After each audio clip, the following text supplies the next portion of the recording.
Why are superheroes so super? Is it good storytelling to have a person, a creature, a machine, anything that is so powerful, so super in its abilities that it strains credibility?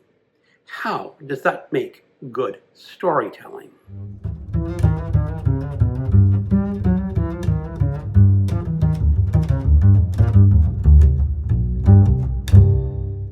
Hello, welcome to my channel.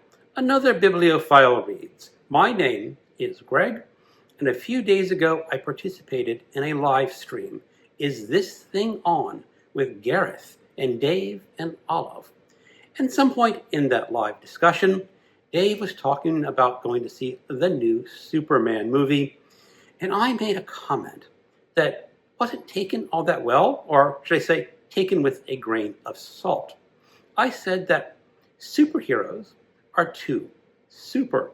They are too powerful to believe in what they're doing, and how I don't think that makes good storytelling to have incredibly super-powered characters. It strains credibility. Now, I have talked about this in a number of videos before. I am very skeptical about superpowers and the supernatural in storytelling. Supernatural is a spice. A little bit of spice in a food can make it taste wonderful, but too much spice ruins the taste. Now, how much spice in food is a matter of individual taste. If you go to an Indian restaurant or a Thai restaurant, they have charts saying what spice level do you want. Usually 0 to 5, 0 being no spice, and 5 being extraordinarily spicy. A lot of those restaurants call it Thai hot or Indian hot, just to tell you that it's really not to the American usual taste. And I'm that way with the supernatural and super happenings in my fiction. I like a little bit of spice or a little bit of supernatural, but you put too much in and it ruins the story. It becomes totally incredulous. Now, I've often discussed the suspension of disbelief as an elevator. Elevators have a maximum weight load.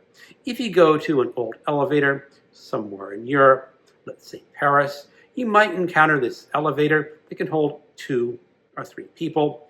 Doesn't have a very high maximum load. And then you go to other places, some industrial warehouse, where they might have a powerful elevator that almost has a limitless, weight load. And I'm that way with my suspension of disbelief. My weight load does not carry a lot. I like a little bit of that supernatural occasionally, but don't throw too much on.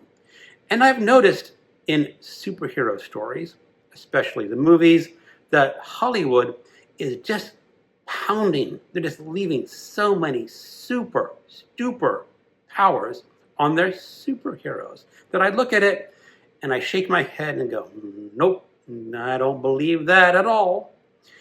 And I have to admit that I am not a comic book reader. I didn't grow up reading Superman or Iron Man or any of the normal superhero stories.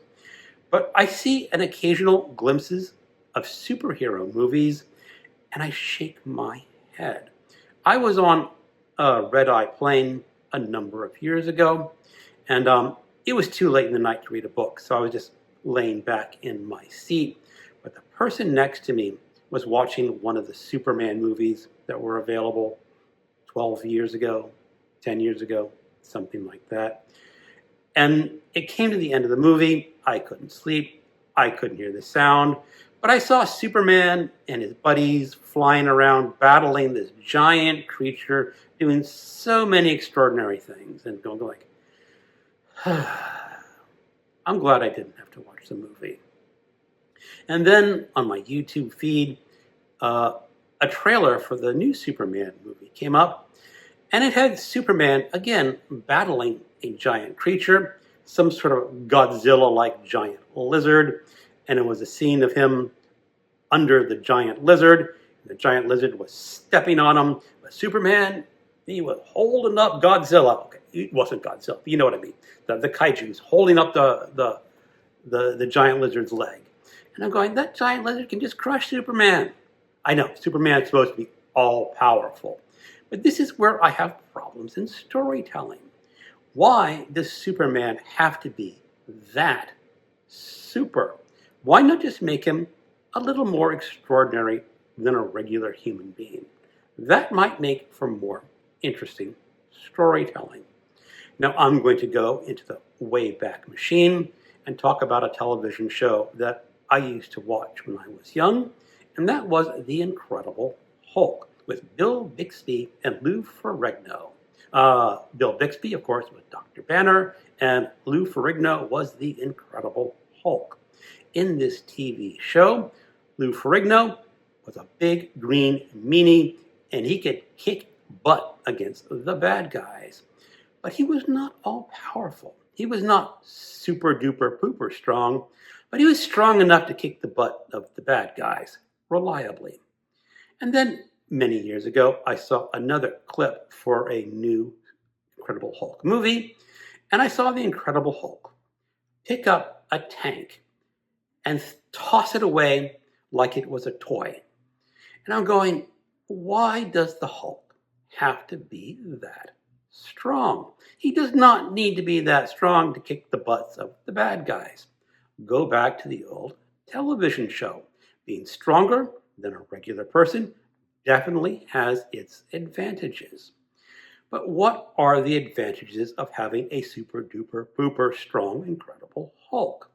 Well, then you have to have the super duper pooper strong enemies.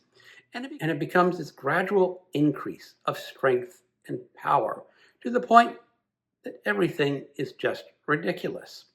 Now again, my suspension of disbelief elevator does not carry a high maximum load. And I have never read the comic books. But why is it becoming so acceptable to have such super duper powerful superheroes? Just make them a little more powerful than a normal person, and I think that would make for better storytelling. And one of the commenters in that live stream said, well, Hollywood has much better technology and they can show many more fabulous things with their CGI, and that's why the superheroes need to be so super duper pooper super. And I guess that's something that the watching public has gradually accepted. People have become accustomed to superheroes being not just super, but super duper pooper powerful. And is that a good thing? How does that make the story better? Now, going back to the old TV show of The Incredible Hulk, I liked that. As a kid, there was this feeling of Dr. Banner with this inner raging monster, the Incredible Hulk, that he could not quite control. But he always lost control in just the right circumstances when there were bad guys who needed their heinies kicked. And I thought that was good enough storytelling for a TV show way back when. Maybe I'm just way out of tune with the new watching and reading public, and everyone likes their superheroes very super. So tell me, am I completely off the mark?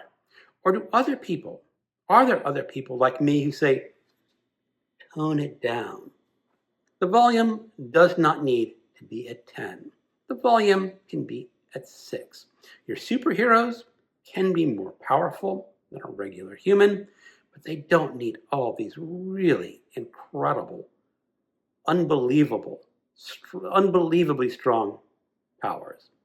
Tell me, am I wrong or am I right? Thank you for watching, and keep on reading or watching your movies.